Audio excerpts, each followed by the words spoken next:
Hello, St. James, Good Shepherd, and St. Michael. We are in the season of Easter, and it's very common that when people think about Easter, they usually think about Easter Sunday. But we as Catholics know that Easter goes through the entire season up till Pentecost. And so today I want to talk about the resurrection and talk about it in a specific way. Why is it that we as Christians and Catholics, why do we believe in the resurrection? Is it just a matter of faith, or is there good reason or rational belief that goes along with that? One of the things that we can tend to be accused of, especially by those who are irreligious or anti-religious, or people of other religions, they might think that, well, Christians are superstitious, or they're gullible, or they're irrational. But that's not really the case, that we have good reasons for believing what we do. Even going back to the very beginning of those gospel stories after the resurrection, when they were in the upper room, St. Thomas was not with the other 10 disciples at the time. And when they told him that Jesus had rose from the dead, he wanted to see for himself. And so he said that, I will not believe unless I put my hand in his side and put my finger in his wounds. So again, that shows that St. Thomas wasn't some gullible person that would just believe anything. He wanted to have some sort of evidence of that belief. And of course, that happened in the second week when Jesus appeared the second time. And I think it's a natural human desire to want to have good reasons or evidence for what we believe in. It should be logical. It should not be something that's on the same par as a fairy tale, for example. And the good news is that we actually have good reasons for believing what we do. And faith, of course, gives us the ability to understand or have insight or be open to those greater truths. So faith is necessary, but it's not that faith is somehow separated from logic or good philosophy or events in history, that all those work together to reveal the particular truth that we're talking about here in the resurrection. So let me give you an example of that. If I tell you that Mount Everest exists, you personally may not have seen it. I have not seen Mount Everest, not even in an airplane. Yet I still believe in it. So why do I believe in that? I haven't seen it for myself, right? St. Thomas wanted to see for himself, but I've never seen Everest, yet I believe it exists. And the reason why I believe it is because I've seen film documentaries of it. I've seen people who have said it exists. I've seen pictures and photos and videos and different things like that. It's in various books. And the testimony of other people who have seen it, all of that together helps to explain that, yes, Mount Everest exists. But what if, for example, there was someone who came up to you and said, I got to tell you about this huge mountain. It's bigger than Everest. It's called Mountain Mike. Would you believe it? Probably not, right? Because you don't have anything else to go along with that. You don't have good evidence. You maybe have the testimony of one person, but you don't have the testimony of many people. You don't have pictures and videos and history or anything else. So when we talk about the resurrection, we're talking about something that implies a certain faith, just as like I need to have faith that Everest exists because I haven't been there, I haven't seen it. So I have to have some faith, some trust. Yet it's not blind faith and blind trust. It's something that's grounded in reality because there are all these other factors that lend to its credibility. So let's talk about why we believe in the resurrection. So first of all, there was a book that came out, and I think it was sometime in the early 60s. It was called Holy Blood, Holy Grail. Most of you will not have heard of that book, but you will have heard of a book that was written based on that book, and that was called the Da Vinci Code. And so the Da Vinci Code was a work of fiction, but it also had a theory behind it that was first written about in Holy Blood and Holy Grail. And this book was written almost like a conspiracy theory. It was based in some Masonic beliefs and things like that. But what it basically taught was that Jesus didn't really die. He faked it. And later on, he came down from the cross, and the disciples took him, resuscitated him, and afterwards, after Jesus recovered, he ends up marrying Mary Magdalene, moves to Egypt, and then they had a big, long family line. Anyway, so this was the gist of the book. And I remember one time I was at a party when this book came out, and And a person asked me about it. Says, so Father, have you read that book? And I'm like, well, I know about the book, but I hadn't really read it. So I said, well, I haven't really read it, but I know about it. I said, it might be good fiction, but it's not history. And then she said, well, of course you would say that. You're a priest. I'm thinking like, well, why did you ask me if you think I'm, so biased that I can't have a comment about whether or not something's a work of fiction or not? There is actually some reason for believing that Holy Blood, Holy Grail is the book that it was based on is conspiracy theory, and it's not based in any real history, and it's not based in anything other than a strange system of beliefs to justify a particular group. But nonetheless, this is kind of what people think. Many people think that Jesus never really died, that he just faked it. Of course, there's a problem with that. The Romans knew how to crucify people. They were good at it. They'd done it repeated times. They'd done it thousands of times. It was what they would call an incentive for people to toe the line. For example, what the Romans would do is they would set up these crosses in front of the public gates of the major cities, and they would crucify the criminals there in public sight, so that anyone who walks into the city would be able to recognize the person being crucified and think, I don't want to cross the Romans because I don't want what happened to that guy to happen to me. So crucifixion was very common, and like I said, the Romans were good at it, because what would happen if a bunch of crucified people would end up living and then there would be no real problem? It's just not something that would happen. It was actually a form of torture that came originally from the Persians. But again, people were crucified all the time. The Romans knew how to do it. Jesus was crucified. He died.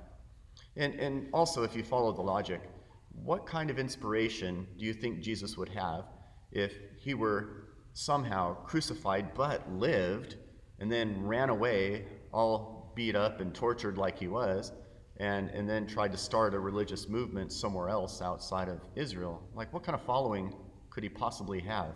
Like, yeah, you should follow me because I was crucified and escaped. I mean, that's not a good selling point. So anyway, the idea that that Jesus just faked it and then later they resuscitated him and he moved to Egypt or something else, that's fiction. It's just not based in any kind of real reality. So the thing is that Jesus really did die. So that's one thing to keep in mind when we're talking about the resurrection, is that Jesus did die. Okay, so now we need to talk a little bit more about what that death would look like. So first of all, someone who was crucified, they would be, first of all, that flogging that took place, they would have ropes, and at the end of those little ropes, they would tie metal pieces and stuff, and the metal pieces and the different objects would pierce the skin and cause infection. When you're hanging on the cross, you have to literally pull yourself up to take a breath, and after so much time, you become so exhausted that you can't take a breath. You can't physically lift yourself up to take that breath. Sometimes to prolong the agony, they would put footrests on the bottom so you'd have to push yourself up to take the breath. And one of the reasons why they would break the legs of the prisoners is that without their legs, they wouldn't have enough strength to be able to pull themselves up with their arms alone, so they would suffocate and die. So keep in mind, you've got dehydration, you've got infections going on from the flogging, from the scourging, you've got the muscles all tiring out and cramping, and then at some point they would even break the legs of many criminals. Now, they didn't break the legs of Jesus, but this is just to tell you that the method of crucifying people by driving those nails through the wrists and through the feet and the crown of thorns on the head and everything, that it was a brutal sense of torture, and people died from that. Once someone did die, there was a process as well for burial. And so the one thing that they would do is they would wash the body, they would anoint the body with aloe and myrrh and different fragrances and perfumes. It even mentions that with Jesus it was 100 pounds of different types of aloes and myrrh. And then they would take the body and they would wrap it in linens. And after they did that, they would place it in a tomb. Now, in our minds, we get the pictures of the tomb, maybe out of like cards and art and stuff like that, like it's this big, huge tomb. In reality, the tombs were not that big because they had multiple ones that they would put people in. but they were big enough that you could, reach in and walk in and put the body in there, and then you could put a stone over it. The reason why they did that was because for a year after they put the body in a tomb, that they would wait till the body decomposes, and then afterwards they would take the bones, put it in a sarcophagus, and then go and bury that. And so that's something separate from where they would put the body for the first year. After they bury the sarcophagus, that would go into the ground, and that would be the tomb, or that'd be the burial. And so with all of this, of course, this is what they were doing, and you can see this in the gospel as well when they're talking about the women going out and bringing anointing and then the wrapping of linens. So that was kind of part of the process. And by the way, the reason why they kept this process was because, you know how we call Israel the Holy Land? Well, the Jews believed that Israel was literally the Holy Land, and Jerusalem was literally the most holy city. It would be considered a desecration to just take bodies and throw it onto the ground and not do anything with them, to show reverence for the land which God gave the Jews, that they would actually bury bodies, even of criminals, because they did not want to desecrate that holy land that God gave them. It was a way of showing appreciation for the gift of the Holy Land. And so Jesus, as well as others, would have been buried after crucifixion. The fact that Joseph of Arimathea, paid for the body and did this with the tomb that was close by was just part of, again, lending credibility to the historicity of the explanations that we have in the gospel. Okay, so the empty tomb. Now this is kind of the sticking point, really, because as Christians and Catholics, we believe that there was an empty tomb, that Jesus literally rose from the dead, and the tomb after that was empty. So there were explanations pretty early on, and the first one that we read about in the Acts of the Apostles is that many of the Jews would say that Jesus didn't really rise from the tomb, that the disciples came and stole the body in the middle of the night. Okay, well, that sounds gullible, I suppose, but believable. But also, there was this bribing. There was a story about the Jews, the leaders, bribing the soldiers so that they would say this. So there are some problems with this. First of all, Roman soldiers could not fall asleep on a watch. That if I'm a Roman soldier and if I'm keeping watch and I fall asleep, that means that there's a death penalty that goes with that, because my duty is to stay awake. So first of all, keep that in mind, that the Roman soldiers, and there's also a possibility that those soldiers may have been hired by Pilate, or it's possible that they were the soldiers of the high priest. We don't quite know. But we do know that there were soldiers there, and the idea would be the same. Those soldiers had to stay awake and keep watch. That it would be a capital offense to fall asleep on your post. So that's a problem, because the story was we fell asleep and they came in and stole the body. The additional problem is, if they fell asleep, how do they know that people came in and stole a body? Right? They're sleeping. So both parts of that story don't make sense, right? So it does make sense that people would want to come up with a story if they wanted to cover up the fact of the resurrection, and this is a story that was pushed at the time. All right, so another thing, think about the disciples. The disciples were defeated. They just saw who they expected to be their Lord and Master crucified. And they were not in a position to take their lives in their own hands and then go to where they knew would be soldiers guarding a tomb, and then to somehow try to sneak in and get roll the stone back and steal a body and get out of there, or fight off the soldiers. The idea that the disciples would have any courage to be able to do something like that is pretty far-fetched. So that doesn't make much sense either. Why would the disciples want to steal a body? They knew Jesus was buried, and that's the reverent way that it should have gone if he literally would have died and then stayed in the tomb. They would not have wanted to desecrate the body or the tomb. So anyway, there are all kinds of problems with the whole story about the disciples stealing the body in the middle of the night and pretending that he rose from the dead. Okay, so there's something more. That why is it that there was never any evidence of the body being found?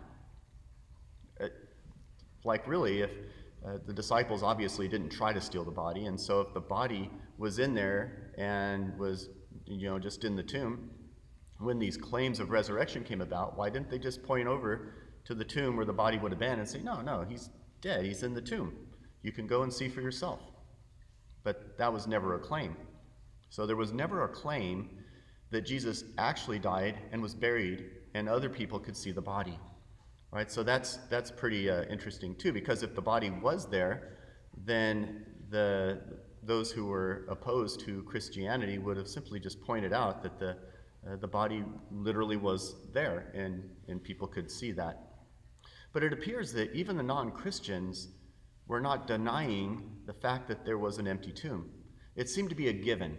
And actually, even reading not just the fathers of the church and some of the history around there in the Bible, but even reading some of the other, like the Roman historians and a Jewish historian, Josephus, for example, and Tacitus, both of them talk about the resurrection almost like it was some fact, or they didn't dispute it. And even in sections of the Talmud, even it almost explains it as if, well, yeah, this happened, but this is why it happened. And so that's interesting to me.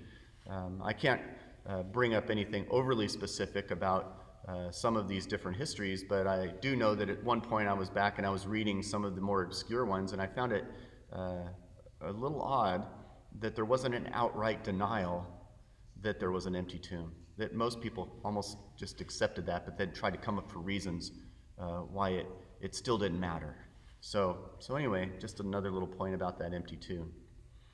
And I mentioned this before about stealing the tomb, but even beyond that, so let's say for the sake of argument that Jesus didn't really rise from the dead, but the disciples just kind of made up the story. It was somewhat popular in the 60s and the 70s that even some theologians used to say things like this, that, well, Jesus didn't really rise from the dead. What really happened here is that the resurrection happened in the hearts of the disciples, and for that reason, it kind of inspired them to go out and preach the gospel and preach that Jesus was the Messiah. Well, that's kind of ridiculous when you think about it. Like, remember, the disciples were defeated. If Jesus would have died and he would have just been put in the tomb and that would have been the end of the story, why would they go and preach the gospel that Jesus rose from the dead? Because that was central to the gospel, that he died and he rose from the dead in fulfillment of the scriptures. Why would they put their lives on the line to be able to propagate some sort of lie like that? That doesn't make sense. Why would all the disciples except one go to their death as martyrs for this faith that they believe and for the gospel that has in its center point that Jesus died and rose from the dead? Why wouldn't they just say, oh yeah, he was a great teacher and he was a rabbi, but not say that he rose from the dead? So for all these disciples to have the courage to be able to preach Jesus risen, dead and risen, then there has to be something that inspired them more than a lie, because people will just not put their lives on the line like that for a lie. Now, maybe an individual or maybe a couple people, but not a whole group of people who have the same witness and testimony of the resurrection and the same experience. So it shows that it was something much more than just fanciful thought or just Jesus rising in their hearts. So that's another thing I think to keep in mind, that these defeated disciples would not go to their death to preach a lie. There had to have been something more that inspired them to actually put their lives on the line. And by the way, that one disciple who didn't die outright as a martyr was John, the beloved disciple, and he probably could have died a martyr easier than what he ended up having to do, because his entire life he was living through different persecutions and exiles, and he lived to be an old man, but he did not have it easy. Nevertheless, he continued on with the story of his faith, and he continued to tell it until his death. And so it shows that those who were martyred and even those who weren't continued to be constant and consistent in their description of Jesus rising from the dead. And how he rose from the dead is also an important detail. Because if someone's going to make up the story of the resurrection, they would not have made it up the way that we have it in the Gospels. So let me give you a few of those little details that speak about that. So first of all, when they go into the tomb, to the right was the head wrapping of Jesus that was folded up nicely and put to the side. Well, that's a strange detail. Now, for example, if Jesus wasn't really risen from the dead, if they would have gone in and stolen the body, they wouldn't have taken the head wrapping off and then folded it up nicely and put it to the side. It would have been a rush. They would have gone in, they would have stole the body and ran. Well, the other thing is, if Jesus rose from the dead, why would you come up with the additional detail that they wrapped up this the head covering and put it to the side, or rolled it up and put it to the side? Why would that detail be included if you just made it up? It's a strange detail to make up. So again, the idea that the detail is not predictable gives some credibility to the event. Because if you just made it up, you'd say, yeah, he rose from the dead and then just left everything behind. You would not say, oh, and then there was the head wrapping that got folded up nice and rolled up and then put aside. So anyway, that's something. It's not a sign of a robbery, and it's not something that they would have made up. All right, another example. The first witnesses were women. Well, that might not seem to us to be a strange piece of description, but it is, because in the Jewish world at that time, women were not seen as credible witnesses. That if you wanted to have a credible witness, you would have a man. And I know it's sexist and everything else, but it's just kind of the way the culture was at that time. But why is it that all the accounts talk about the women being the first witnesses of the resurrection? Again, if you were going to make up the resurrection, you would have said, oh yeah, Jesus rose from the dead and he appeared to the disciples. But you would have probably have left the women out of the equation there. And you wouldn't have said they were the first ones that Jesus appeared to. And you wouldn't have used the women as testimony evidence of Jesus' resurrection. So the fact that that's included as a detail shows, once again, similar to the head wrapping, that it's a detail that would not be made up. And so that gives credibility to the account as well. Also, another interesting thing is Jesus was risen from the dead. When he would encounter people, they didn't recognize him. Now, that's an odd little detail too. If you're going to make it up, you just say, oh yeah, Jesus rose from the dead and I saw him instantly. I knew it was him. But they don't. Now, there are good reasons for that. But the fact that Jesus rose from the dead and people didn't recognize him, it was something of a way that he needed to reveal himself to them. And after he reveals himself to them, then they come to understand. Now, part of that too is, like, you'll notice that he'll eat fish, or he'll eat bread, or he'll have something else that he does to show that he rose not just as a ghost, not just as a spirit, but he rose body and soul. And so these details show that the resurrection was more than just his soul going back to heaven. It was the resurrection of the whole body and the whole person of Jesus. Again, another detail that if you're going to make up the story, it would be much easier to say, well, yes, his spirit went to heaven, but you would not make up the whole story about the body and the soul resurrecting, and then Jesus actually eating bread and fish and doing things with a resurrected body. So the resurrected body description is another thing that's interesting. And speaking of that body, what about those battle wounds? Like, for example, in his hands and on his head and on his side, when he showed himself to his disciples, that he showed himself to them as he was crucified to a certain extent. And it's almost like, I told the story before to the RCIA class, is that my uncle, when he was in Vietnam, he got shot in the leg, and so you could see the bullet holes in his leg.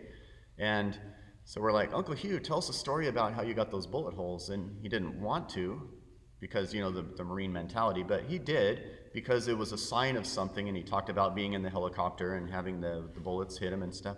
Well, I think in a similar way, that this is Jesus' way of telling his story. These are his battle wounds that show that what he suffered for us in his death and he now still continues to offer to the disciples and the church as a sign of his love and sacrifice. So anyway, those details of his wounds, because again, if I'm going to make up the story of Jesus, I'm going to say, oh yeah, he had no wounds anymore. He was perfect, right? And he didn't have the holes in his hands and wrists and side and head. That all that would have not been included in any story if someone were to make it up. So the conclusion of all of this, I think, there are just a few things to keep in mind. One is that if you want, you can doubt anything away. I remember once as a kid that I was thinking, I wonder if this world really exists or not, because I couldn't really prove that it exists. So let's say it didn't. And then I'm thinking like, well, what if my family didn't really exist and other people didn't really exist? It's kind of like a game that God was playing where he just kind of put all these people out there and all these people are just to trick me into thinking that they exist, but they really don't. God just put them out there like puppets and stuff, like those strange movies where they used to kind of have a set, But anyway, as I was thinking about this, it's like, what if this room didn't exist? What if the world didn't exist? But then I thought, but I'm thinking, and I know that I got here somehow, and God created me, and so maybe it's just a test between me and God, and all of the other stuff is like an illusion, and it's kind of a story. And what I didn't know is this same thought process that I had was the same one that Descartes, the philosopher, kind of came up with. You may have heard of this, I live, therefore, or I think, therefore I am. And anyway, that was his way of saying that, the fact that I think means that I do exist, and I didn't come from myself, so someone else must have created me. And so he kind of took that logic to say that God must have created me, therefore God exists. But anyhow, you can doubt anything away, right? You can. I know people that have had incredible things happen to them and they doubt it away. You also know that testimony is not always as reliable as you would want it to be. All right, so that is true, but there's also a point where it's more irrational and illogical to doubt something away than just to believe something that's more likely to be true. For example, you all know the story about Brutus killing Caesar. Well, why do we believe that? Well, because it's written about in history, and it's more reasonable to believe that the events that led up to that and the events after that, basically that event makes more sense to explain what happened afterwards than anything else that could have been made up. Well, in a similar way, when you're going to explain what happened after the resurrection, then the event of Jesus' resurrection makes more sense to believe that that is what started all those events than something else. For example, there were 500 people that claimed to see Jesus who rose from the dead. St. Paul writes about this in 1 Corinthians, and he's saying, if you don't believe me, there were 500 people that Jesus appeared to on the same day. He said, many of them are still alive, so go and talk to them, and they will tell you that he rose from the dead. Now, of course, why would St. Paul say that if it wasn't true? Because otherwise people would say, well, fine, I did go, St. Paul, and there was nobody there that believed in this. So St. Paul's talking about something, and he's saying, look, go and find out for yourselves that all these people saw and witnessed him rise from the dead. And good testimony is believable. It's one thing if you have a crazy person telling you something, but if you have a number of credible people all saying the same thing, it makes it pretty believable. And so the resurrection is like that. A number of valid testimony and people who are credible told the same story. So that lends credibility to those events. And also when you look at what happened with the conversions that happened immediately afterwards, the great number of people who came to be Christian. And actually this was one of the predictions in the Old Testament, that when the Messiah came, that the Gentiles would be converted. So the fact that the Gentiles were converted is part of the proof of the resurrection as well. Now, we don't necessarily think in those kind of terms, but it was something that many people would have thought in that day. First of all, testimony was considered very important, and also fulfillment of prophecy, like the conversion of the Gentiles, would have been seen as a proof of the resurrection as well. Okay, so you got a couple options here. Either the resurrection was the best planned hoax in history by a bunch of defeated fishermen who wanted to go to their death because of no financial award or obvious award of any type. That's one option, but it's not very believable, is it? Or the other option is, it happened. And then all of these events that happened afterwards were a consequence of the resurrection. That is much more reasonable to believe than not. All right, so I'm going to end there, but I'll leave you with a question. So what about you? It reminds me of like Matthew 16 when Jesus is talking to his disciples and he tells them who he is, that he's the Messiah, the Son of God, that Peter recognized that in him. And after all this happened, Jesus, of course, asked them that question. Well, who do you say that I am? You know, it's one thing that I'm telling you that's believable, but who is Jesus to you? And if the resurrection is more believable than not, what does that mean for you? What does it do for you as a person of faith? Now, again, when I talk about faith, I'm not talking about believing anything or something or whatever thing might be believed, but I'm talking about believing something that is life-changing and life-giving. Well, that's what Easter does for us.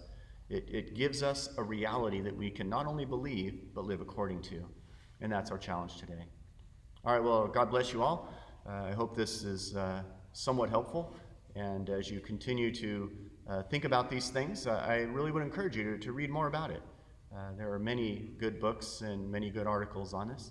And like a lot of things, what I love about the faith is the more you look into it, it's not like you have to take your brain and put it aside. That it does make sense. But it does take also a little work, a little study and a little prayer and a little discernment and a little faith goes a long way. All right, well, may God bless you and be with you in this Easter season. In the name of the Father, and of the Son, and of the Holy Spirit.